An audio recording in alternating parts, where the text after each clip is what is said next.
अपनी बहन शूर्पणखा के अपमान का बदला लेने के लिए रावण सीता हरण का षड्यंत्र रचता है, जिसके चलते रावण जब सीता माता को कुटिया में अकेला पाता है, वह बड़ी चालाकी से कुटिया के अंदर जाने की कोशिश करता है।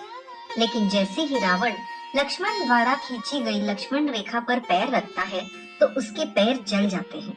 और बार बार प्रयत्न करने के बाद भी जब रावण कुटिया में प्रवेश नहीं कर पाता है, तब वह दूसरी योजना बनाता है। योजना के अनुसार रावण बड़ी चालाकी से एक साधु का वेश धारण करके कुटिया के बाहर अलख निरंजन का स्वर रमाता है। कुटिया के बाहर आए किसी साधु की आवाज सुनकर माता सीता कुटिया से बाहर आती है तो देखती है एक साधु उनके दरवाजे पर भिक्षा मांग रहा है। भिक्षा लेकर सीता कुटिया से बाहर आती है और लक्ष्मण रेखा के पास आकर खड़ी हो जाती है और साधु का वेश धारण किए रावण को बोलती है कि वह आकर भिक्षा ले ले, क्योंकि वह इस रेखा से बाहर नहीं आ सकती। इस पर साधु के भेष में रावण बोलता है कि तू शायद हमें जानती नहीं है, हम परम तपस्वी साधु हैं, तुम्हें भिक्षा लेकर हमारे पास आना होगा, तभी मैं तुम्हारे द्वारा दिया भिक्षा ग्रहण करूंगा। इस पर सीता कहती है, हे साधु, मेरी विवशता को समझिए, मेरे पति घर पर नहीं है और मेरे देवर लक्ष्मण भैया ने मेरी रक्षा के लिए यह लक्ष्मण रेखा खींची है, जिसे किसी भी स्थिति में पार न करने के लिए उन्होंने मुझसे कहा है। लेकिन धूर्त रावण अपनी बात पर अड़ा रहता है।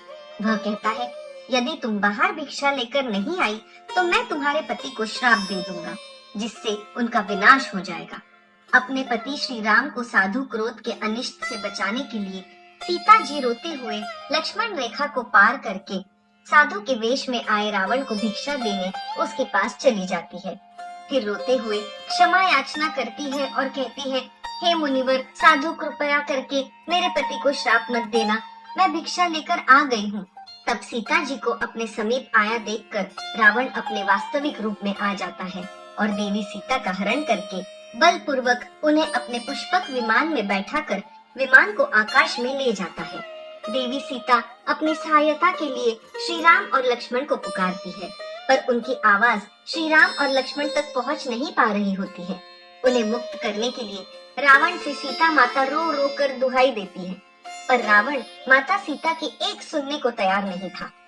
जब रावण सीता को पुष्पक विमान में ले जा रहा था, तब सीता माता की मदद की गुहार वहां पर बैठे जटायु नाम के गिद्ध ने सुनी और वह सीता की सहायता करने के लिए रावण से युद्ध करने लगता है।